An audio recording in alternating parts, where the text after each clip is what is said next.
Hello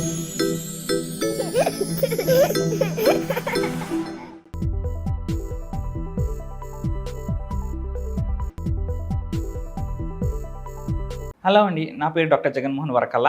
I'm consultant neonatologist at Paramitha women and children's hospitals, Hyderabad. వింటర్లో పిల్లల్లో కామన్గా చూసేది ఏంటంటే దగ్గు. దగ్గు ఎందుకు వస్తుంది, దగ్గులో ఎన్ని రకాలు, ఈరోజు తెలుసుకుందాం. దగ్గు అంటే కాఫ్ అనగా పిల్లలకి మన కాఫ్ రిఫ్లెక్స్ అనేది కామన్గా ఉంటుంది. అంటే అదొక బ్రెయిన్ నుంచి వచ్చే రిఫ్లెక్స్.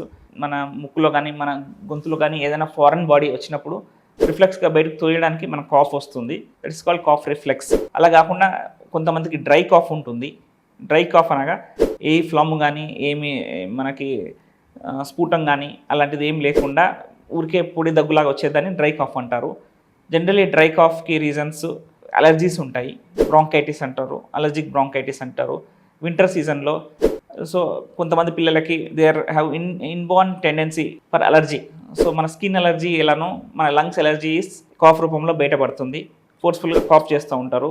సో అలాంటి తల్లిదండ్రులు తీసుకోవాల్సిన జాగ్రత్తలు ఏంటంటే you need to identify the triggers. So దేని వల్ల ట్రిగ్గర్ అవుతుంది? కొంతమందికి చాలా గాలి వల్ల, కోల్డ్ బ్రీజ్ వల్ల ట్రిగ్గర్ అవుతుంది. కొంతమందికి ఏదైనా ఫుడ్ వల్ల ట్రిగ్గర్ అవుతుంది. కొంతమందికి ఏమైనా డస్ట్ వల్ల, చెట్లు పోలైన్ ఉంటాయి, చెట్లో ఉండే పోలైన్ వల్ల, కొంతమందికి ఇన్ఫెక్షన్ వల్ల ఈ డ్రై కాఫ్ అనేది ట్రిగ్గర్ అవుతుంది. So you need to identify the triggers, to avoid the triggers. So continuous ఇబ్బంది పడుతున్న పిల్లలకి మేము ఈ అలర్జీ కోసము కొన్ని మాస్టైల్ స్టెబిలైజర్ మెడిసిన్స్ ఉంటాయి. అవి డాక్టర్ ప్రిస్క్రిప్షన్లో తీసుకోవాల్సి ఉంటుంది. సో అలా కాకుండా కొంతమందికి వెట్ కాఫ్ వస్తుంది. ఫ్లమ్తో పాటు వచ్చిన కాఫ్ని వెట్ కాఫ్ అంటారు. అది జనరల్ ఇన్ఫెక్షన్స్లో వస్తుంటుంది.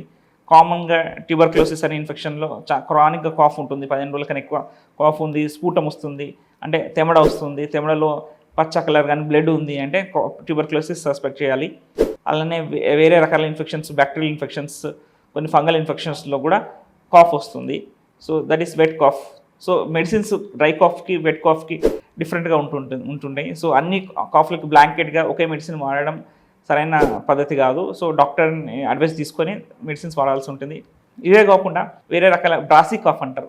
అది కోరింత దగ్గు, ఒక రకమైన ఇన్ఫెక్షన్. మన పటోసిస్ అనే ఇన్ఫెక్షన్లో ఈ కోరింత దగ్గు వస్తుంటుంది. సో ఆ ఇన్ఫెక్షన్ ఐడెంటిఫై చేసి అది ట్రీట్ చేయాల్సి ఉంటుంది. అలానే కాకుండా సైకోజెనిక్ కాఫ్ అంటారు. అంటే సైకాట్రిక్ ప్రాబ్లం, ఏదో మానసిక సంబంధమైన ఇబ్బంది, పిల్లలు స్ట్రెస్ ఫీల్ అవుతున్నప్పుడు ఊరికే కాఫ్ వస్తుంది. అది డే టైం ఉంటుంది, నైట్ పడుకున్నప్పుడు కాఫ్ పోతుంది అంటే అది సైకోజెనిక్ కాఫ్. సో అన్ని కాఫ్లకి ఒకే మెడిసిన్ పనిచేయదు. సో రకరకాల కాఫ్ కోసం రకరకాల మెడిసిన్స్ ఉంటాయి. సో అది డాక్టర్ అడ్వైజ్లో తీసుకోవడం మంచిది. Thank you.